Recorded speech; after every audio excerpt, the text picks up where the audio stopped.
RCF. Monsieur Vincent Stanec, bonjour. Bonjour. Pour vous interroger, à mes côtés, Alexis Claudresse tout à l'heure, qui nous donnera quelques informations et quelques nouvelles, des propos recueillis tout au cours de l'année sur le terrain où vous allez souvent, monsieur le recteur. Alors c'est vrai, je ne veux pas vous faire commenter l'actualité du jour. Pourtant, avec l'éducation nationale, les ministres peuvent se succéder, mais les questions peuvent toujours demeurer. Oui, l'éducation nationale, c'est le ministère par excellence du temps long. Et effectivement, les sujets que nous pourrons évoquer s'inscrivent dans cette temporalité-là. Et justement, parmi les sujets, beaucoup de parents, beaucoup d'amis auditeurs de RCF, ils voient toujours, parfois, en déjeunant, dès le matin, des jeunes qui vont aller avec leur cartable, mais qui ont à côté d'eux, du petit déjeuner, le portable. Et ils sont complètement dessus, branché.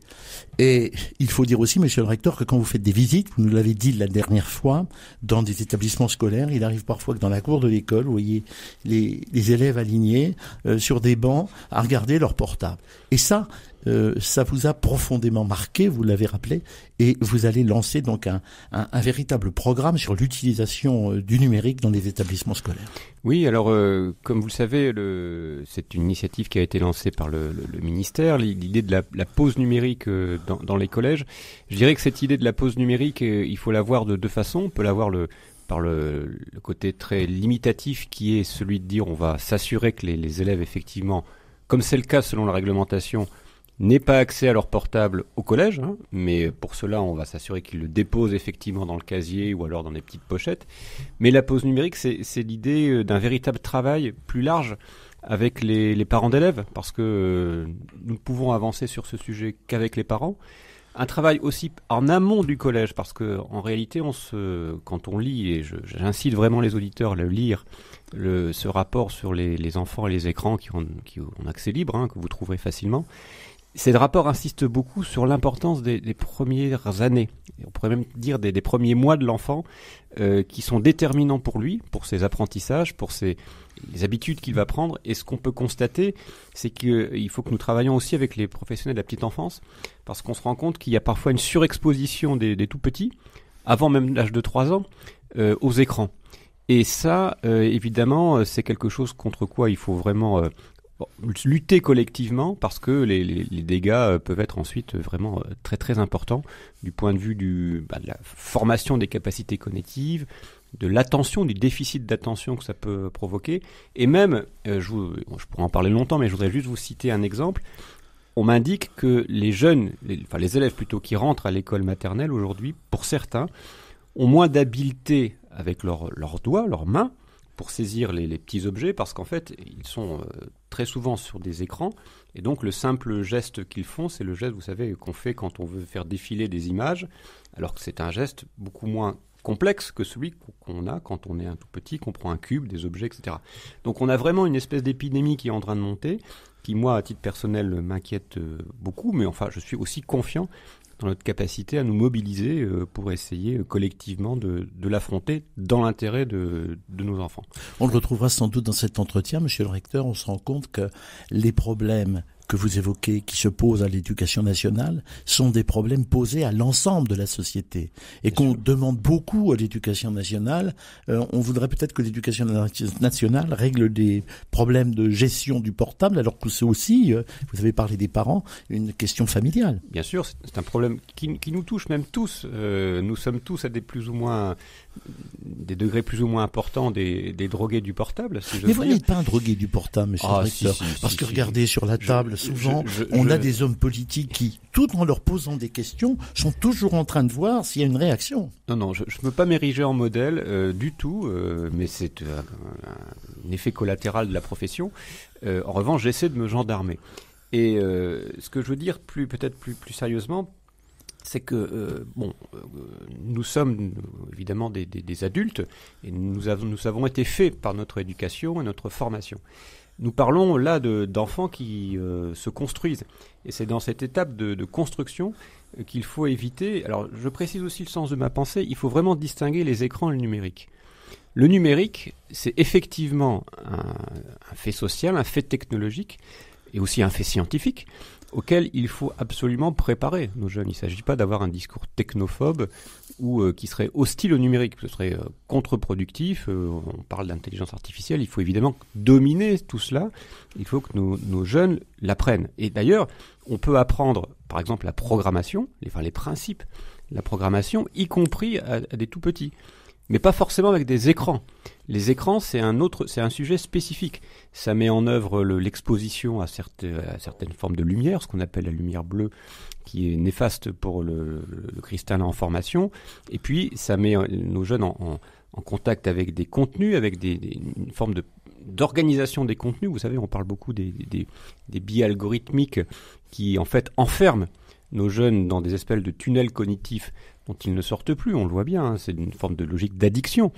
Et donc c'est contre tout ça qu'il faut, je crois, vraiment collectivement se prémunir, pas contre le numérique. Le numérique, c'est encore autre chose. Et d'ailleurs, quand on voit nos jeunes qui sont sur leur téléphone portable pendant des heures et des heures, on voit bien qu'il ne s'agit pas vraiment d'un apprentissage du numérique, qui demande lui aussi du temps, de la réflexion, de l'organisation. C'est plutôt une immersion incontrôlée dans un univers qui, finalement, conduit à des conduites effectivement proches de l'addiction. Et d'ailleurs, quand les principaux nous expliquent ce qui se passe à la sortie des collèges, quand les élèves, de nouveau, récupèrent leur portable, ils sont tout à fait dans la même conduite que le fumeur de cigarettes qui sort du train après un trajet très long et qui n'a qu'une envie, c'est évidemment d'allumer d'en griller une, même sans attendre d'être sorti de la gare. C'est une addiction. Mais vous, monsieur le recteur, dans l'Académie de Reims, comme au niveau national, est-ce que vous mettez en place des dispositions particulières pour justement lutter contre ces dérives ? Alors, comme je vous le disais, aujourd'hui nous avons 15 collèges dans les 4 départements qui composent l'Académie qui expérimentent justement ce qu'on appelle la pause numérique, c'est-à-dire des dispositifs qui permettent de s'assurer qu'effectivement les élèves, une fois entrés dans le collège, n'ont plus accès véritablement à leur téléphone portable. Ça, c'est l'aspect, si j'ose dire, strictement qui relève de la réglementation et de la pratique intérieure, mais c'est plus large. Ce sont des établissements qui travaillent de façon renforcée avec les parents pour leur expliquer cette mesure, mais aussi avec les écoles qui sont les écoles de secteur du collège, parce que ça a des effets intéressants, cette mesure déjà, sur le dialogue avec les parents. En leur expliquant pourquoi on fait ça, ça nous permet aux chefs d'établissement de leur attirer leur attention sur les pratiques familiales. Par exemple, j'étais il y a quelque temps dans un collège à côté de Reims, où une mère de famille m'expliquait que ça l'a fait réfléchir sur le type d'équipement de téléphone qu'elle a l'intention de donner à son enfant. C'est-à-dire clairement un téléphone simple, sans forcément l'accès à Internet. Parce qu'il y a aussi l'inquiétude des parents qui disent « Oui, mais le téléphone, c'est une façon de garder un lien avec mon enfant. » Oui, puis ça peut être utile dans le quotidien. Voilà, on veut joindre les parents pour qu'ils viennent vous rechercher, etc. Mais il y a le téléphone, effectivement, mais après, il y a le smartphone, c'est-à-dire l'accès à Internet, ce qui pose d'autres problèmes. Et puis aussi, la prolifération des écrans. Dans le rapport que je vous ai cité, il y a un chiffre, moi, qui m'a beaucoup frappé. Aujourd'hui, il y a dans les familles françaises, en moyenne, 10 écrans par foyer. 10 par écran, il faut concevoir que on peut additionner le téléphone, la télévision, les ordinateurs, enfin c'est tous les écrans, mais ça fait une moyenne de 10. Et donc, vous voyez, l'idée de la fracture numérique, dont on parlait beaucoup il y a quelques années, aujourd'hui, il faut le considérer autrement. Je pense que ce qui aujourd'hui est dangereux, me semble-t-il, du point de vue social, c'est qu'on voit se construire une nouvelle fracture numérique entre des familles au sein desquelles vous allez avoir des pratiques de régulation plus ou moins fortes, mais souvent fortes, de l'accès aux écrans, c'est-à-dire que les parents vont faire attention à ne pas trop exposer les enfants, à faire en sorte qu'ils ne se couchent pas avec le téléphone portable, qu'ils ne consultent pas les réseaux jusqu'à 3 heures du matin, etc., etc. Et d'autres où, malheureusement, on fait moins attention. On fait beaucoup moins attention.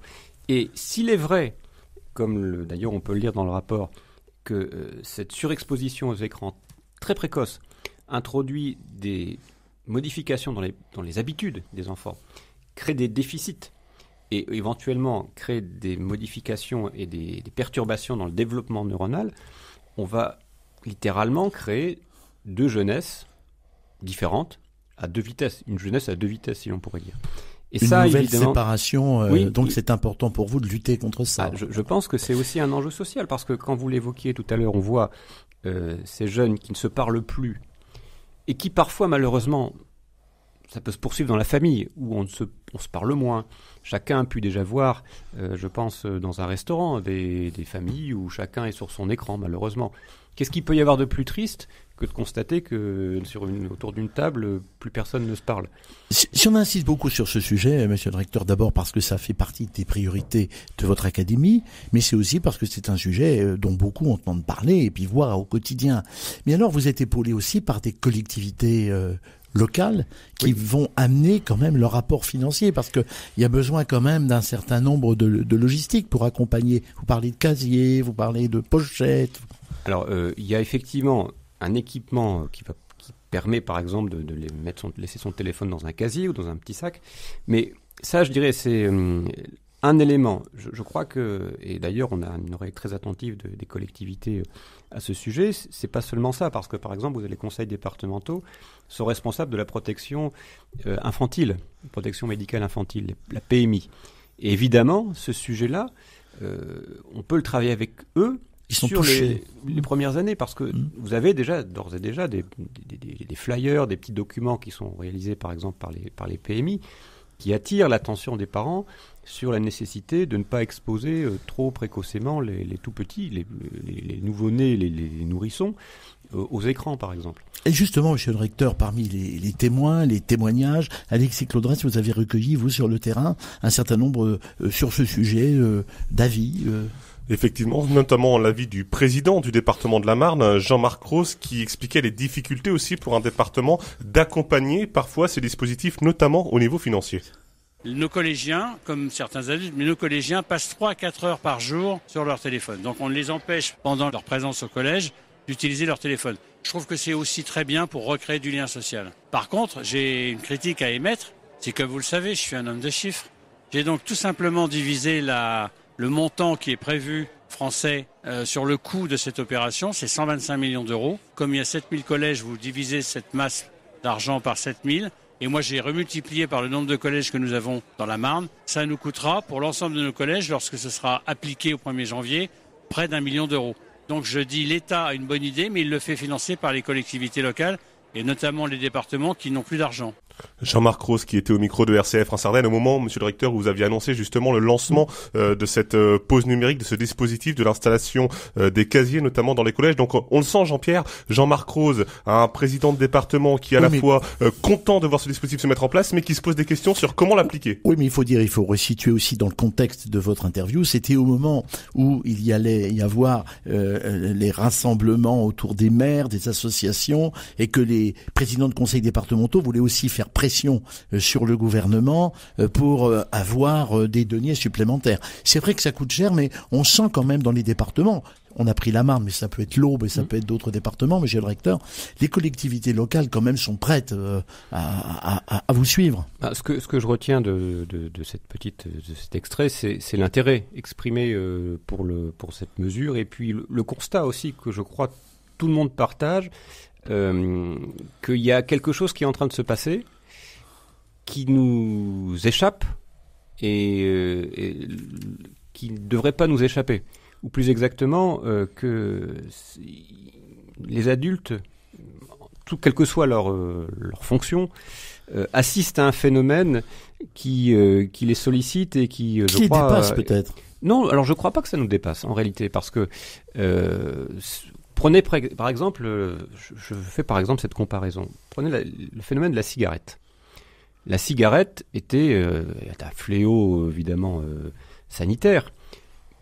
Qui aurait pu penser, moi à l'époque je ne le pensais pas, qu'une disposition législative allait permettre que dans les restaurants on ne fume plus. Quand on reprend par exemple les films des années 70 où on voit à quel point l'espace public était enfumé, notamment les restaurants, et qu'on compare aujourd'hui ce qui se passe, on a réussi à le faire. Et pourtant, c'était bien un phénomène social, un phénomène d'addiction majeur, et on a trouvé les moyens de le réguler. Et je crois, aujourd'hui, plus personne, je n'ai jamais entendu quelqu'un dire il faut revenir là-dessus. Et je crois que nous sommes face à un phénomène de la même façon massif, un phénomène d'addiction, si l'on veut, et qui est effectivement, on peut dire que d'une certaine façon, il nous échappe parce que certaines entreprises aussi qui pilotent certains contenus ne sont pas forcément en France, mais on a quand même la puissance collectivement, à condition que tout le monde s'y met, de prendre en charge ce phénomène et puis d'essayer de le faire dans l'intérêt. On le fait pourquoi ? C'est l'intérêt de nos enfants. Et l'intérêt, je crois, de notre société, parce que on parle beaucoup aujourd'hui d'une atomisation sociale de la société, où chacun finalement ne fait plus société avec son voisin, mais se réfugie dans ses intérêts propres. Et ce qu'on peut dire aussi, parce que ça a été clairement documenté, c'est ce que font certains algorithmes qui vous enfoncent dans vos préjugés, dans vos opinions, au lieu de vous ouvrir à l'altérité. Et je crois que c'est au cœur de la société que nous voulons pour nos enfants, pour demain. Donc je crois que le diagnostic aujourd'hui, il est assez clairement posé. À nous maintenant de prendre les dispositions pour éviter ce qui pourrait sinon apparaître inéluctable. Monsieur le recteur, on a beaucoup évoqué ce sujet, bien entendu, de la pause numérique, des ordinateurs, des smartphones, surtout les smartphones, et on sait que c'est un sujet majeur. Vous avez tenu d'ailleurs à insister sur ce sujet parce que c'est un sujet important pour l'école, pour l'éducation nationale et pour la société. Alors on revient sur le terrain, monsieur le recteur, parce que je vous ai pas posé la question au début, alors qu'elle eût pu être une question d'introduction. On est au mois de décembre, mais finalement, au bout de 3 mois de cette rentrée, c'est positif, ça se passe relativement bien. Alors, vous avez fait le tour un petit peu des popotes, comme on dit, familièrement. Oui, j'ai effectivement déjà fait quelques déplacements dans l'académie. Alors, c'est une rentrée avec des éléments positifs et des éléments qui le sont moins. Du côté des éléments positifs, je crois que collectivement, on a réussi, en partie, pas complètement, mais quand même, on a fait de grands progrès quant au recrutement des professeurs et à la question des postes vacants. Vous savez, l'an dernier, on avait beaucoup de retours de parents qui disaient voilà, il nous manque un professeur, il n'est pas remplacé, etc. Il y en a évidemment toujours, il y en aura toujours, mais beaucoup moins. On a divisé par 2 le nombre de postes qui à la rentrée étaient vacants. Ça se voit par le fait que tout simplement on a moins de réclamations, si j'ose dire, sur cet aspect-là des choses. Après, ce qu'on a constaté, et ça ce sont des éléments de fond, c'est que la démographie, dont on avait déjà parlé, la baisse démographique se poursuit, et hélas, avec moins d'élèves encore que ce qu'on avait prévu, puisque dans le premier degré, nous avions prévu 2000 élèves en moins, et qu'en fait on est à moins 2500. Et ça, évidemment, pour nous, c'est un constat moins facile. Alors, pour le coup, l'école n'y peut rien puisqu'elle hérite des dynamiques démographiques. Mais évidemment, pour l'académie, cette poursuite de la baisse démographique, 6000 élèves en 3 ans, je le rappelle, en moins en 3 ans, c'est un élément plus inquiétant parce que c'est l'avenir effectivement de nos établissements.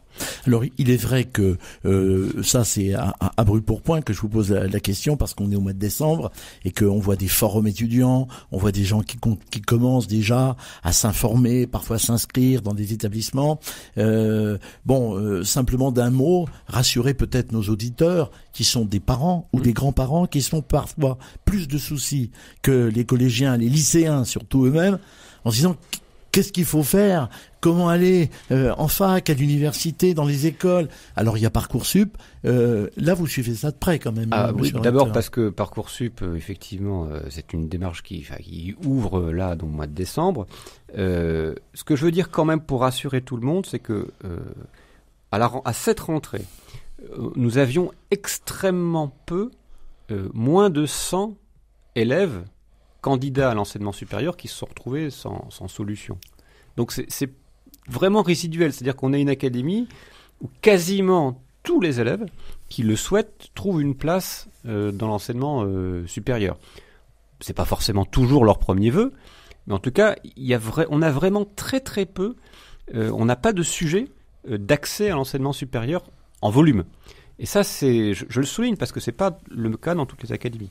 Donc on a un système qui permet quand même, c'est pour rassurer effectivement ceux qui aujourd'hui s'inquiètent de Parcoursup, on a de quoi, pour dire les choses simplement, proposer une solution à tous les candidats à l'enseignement supérieur. Sans entrer dans le détail, on peut aussi dire que des étudiants qui sont dans une filière aujourd'hui peuvent plus facilement qu'autrefois passer dans une autre filière, avoir des possibilités de parcours qui sont peut-être moins fléchées qu'autrefois de façon autoroutière, mais il y a des chemins de traverse, et ça, il faut pouvoir les emprunter.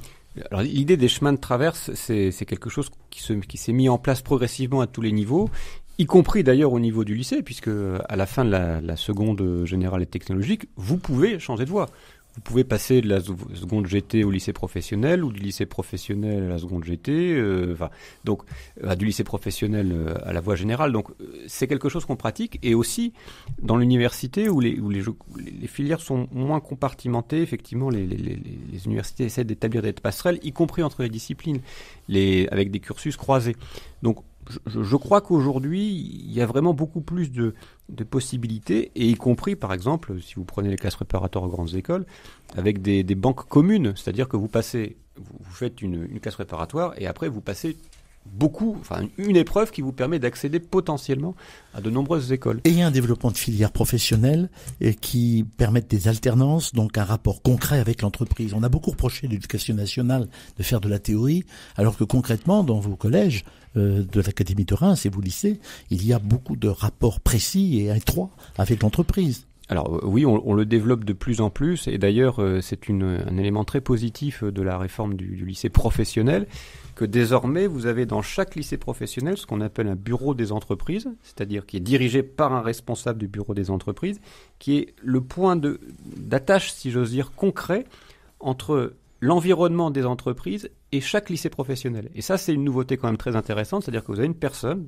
dont le métier désormais, c'est d'être en quelque sorte le responsable du portefeuille partenarial de chaque lycée, et donc de faire ce lien. Donc ça, c'est un élément. Et le deuxième élément, une des caractéristiques de l'Académie de Reims, c'est justement la force de l'enseignement professionnel, puisque nous avons une académie qui, d'ailleurs depuis de nombreuses années, oriente plus vers la voie professionnelle que d'autres académies.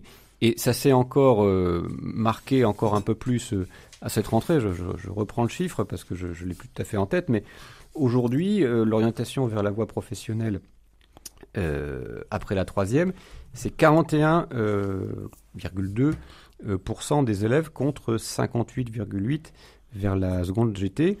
On était à 37,7 en 2022. Vous voyez, ça progresse. Ça progresse. Et donc voilà, notre enjeu, nous, c'est pas tellement le volume, si j'ose dire, d'élèves qui vont vers la voie professionnelle, parce qu'aujourd'hui, il est important et il augmente. C'est plutôt la qualité, c'est-à-dire envoyer les élèves vers des formations qu'on a travaillées en amont, les envoyer vers des formations où ils vont vraiment réussir. On a alterné dans cette émission les caractères un peu négatifs, lutter contre les dérives, j'allais dire smartphone, lutter contre toutes ces dérives. On va en reparler, par exemple, dérives avec le harcèlement, et en même temps on essaye de trouver des raisons d'espérer, les filières professionnelles qui se développent, les passerelles qui existent. Sur le harcèlement, monsieur le recteur, on entend dire que l'Académie fait des efforts, il y a beaucoup de travail, il y a des cellules contre le harcèlement. C'est un travail qu'on a vraiment. Je crois que c'est tout le ministère qui a pris ce sujet à bras-le-corps suite à des affaires qui ont été d'ailleurs fortement médiatisées. C'est un sujet qui n'est pas sans rapport non plus avec l'abus des écrans, puisque cette montée en charge, cette montée en visibilité du harcèlement scolaire est contemporaine aussi de l'abus des réseaux sociaux. Il y a souvent des sujets de harcèlement qui sont liés aux réseaux sociaux. Donc les deux, harcèlement, cyberharcèlement, sont des choses qui montent. Mais effectivement, depuis 2 ans, on a mis en place en fait une organisation dédiée à cela, spécifique, puisqu'on a un responsable académique qui est nommé pour suivre le harcèlement. Dans chaque département, vous avez un responsable départemental, et dans chaque établissement, vous avez des référents à la fois adultes, mais aussi élèves. C'est-à-dire qu'au niveau des élèves, on les a responsabilisés, c'est ce qu'on appelle les ambassadeurs. Donc, vous voyez, c'est faire en sorte que ce ne soit pas seulement un sujet dont on se rappelle une fois de temps en temps, mais qui soit porté par une organisation et des formations dédiées à tous les étages. Alors il y a des expositions qui existent un peu partout, parallèlement à l'éducation nationale, Alexis. Effectivement, des dessins pour en parler. C'est une exposition à la médiathèque Georges Pompidou de Châlons-en-Champagne. Et pour nous en parler, Pascaline Vattier, qui est donc la directrice de la Duduchothèque, qui nous parle de cette exposition. Cette exposition est née grâce à un collectif de dessinateurs de presse, qui est le collectif Marge, qui réunit 6 dessinateurs de presse, et l'association DCL, qui est l'association Dessiner, Créer, Liberté, avec laquelle on travaille depuis décembre 2018, depuis l'ouverture de la Duduchothèque. Au scolaire, on attend pour le moment plus de 500 élèves. Le message à passer, c'est le harcèlement scolaire, ça touche beaucoup de monde, ça peut être beaucoup de violence, et puis des dessins pour en parler, parce que nous on utilise le dessin comme moyen d'expression depuis longtemps, depuis l'ouverture de la Duduchothèque, et là le fait de pouvoir travailler sur cette thématique-là à travers les dessins de presse de ce collectif Marge, ça va permettre peut-être d'ouvrir la possibilité à des enfants ou des adultes qui ne peuvent pas en parler ou qui n'y arrivent pas, de dessiner et d'exprimer un petit peu leurs émotions et leur vécu. Pascaline Vattier qui était au micro de Christopher Fausten. L'exposition est visible par tous et pour tous jusqu'au 14 décembre. Monsieur le recteur, des initiatives qui confortent votre démarche académique, bon, ça ne peut que vous satisfaire. Oui, absolument. D'autant que notre démarche s'inscrit tout à fait dans ce qui vient d'être présenté, puisque, par exemple, nous engageons nous-mêmes les élèves dans les établissements à faire des productions, qu'il s'agisse de dessins ou de vidéos, dans le cadre d'un concours. Il y a des concours. Voilà, un concours non harcèlement, et il y a un prix d'ailleurs qui est au mois de mai, et les établissements proposent des vidéos qu'ils ont produites, et vous avez même un prix national, donc ce sont des démarches très, très utiles. Le but, à chaque fois, c'est de responsabiliser les jeunes et de leur faire prendre conscience du phénomène, c'est-à-dire que trouver des relais parmi les jeunes eux-mêmes, nos élèves, pour éviter qu'un élève se retrouve isolé, parce que c'est là que le harcèlement peut devenir vraiment dangereux. Il y a des phénomènes de société, et on pense par exemple aux fake news. Bon, il faut lutter contre cela. Bien, moi j'ai eu une petite expérience autrefois qui me rappelle que l'éducation aux médias pouvait servir. Il y avait des concours qui formaient à tout cela. Ça continue avec Check ton info, en partenariat avec l'Union. Et donc tout ça, monsieur le recteur, vous êtes sur la brèche, au cœur des problèmes de société de 2024. C'est notre métier, et préparer ces futurs citoyens. Et voyez, ce sont aussi des formes d'engagement, parce qu'on parle beaucoup de l'engagement, voilà, avec un grand E. Théorique, mais là c'est de l'engagement concret. Ça commence dans les établissements, et ça commence par le fait qu'on ait des jeunes ambassadeurs contre le harcèlement qui vont se sentir investis d'une mission particulière sur ce sujet vis-à-vis, et concrète, vis-à-vis de leurs camarades. Donc ça commence par là. À chaque fois, je termine souvent par cette expression, monsieur le recteur, parce que vous êtes quand même docteur en philosophie, rappelons-le, l'école normale supérieure, vous êtes quand même, comme on dit, un intellectuel, les grands philosophes, vous en avez fait le tour, et pourtant vous avez cet esprit concret dans une académie, l'adaptation, comme quoi il faut s'adapter dans tous les métiers, toutes les professions, pour vous ça a été naturel? Je n'oppose pas, vous savez, le concret à l'abstrait. Et d'ailleurs, on peut avoir travaillé beaucoup dans les livres et puis après faire autre chose. Moi, je crois beaucoup à la complémentarité des choses, et les études que j'ai pu faire, qui étaient effectivement des études livresques, m'ont toujours beaucoup aidé à appréhender la diversité du monde et à essayer d'organiser l'action. Donc, je n'opposerai pas les deux, même si, évidemment, pour passer de l'un à l'autre, ça prend un petit peu de temps. Mais je vois plutôt une complémentarité, et je ne crois pas qu'en passant du temps dans les livres, on perde son temps après pour organiser l'action. Merci beaucoup, monsieur le recteur Vincent Stanec, d'avoir été avec nous, et merci à Alexis Claudresse de nous avoir accompagnés. On vous souhaite une très bonne journée, puis à bientôt sur RCF. Merci à vous. Au revoir. Merci, à bientôt.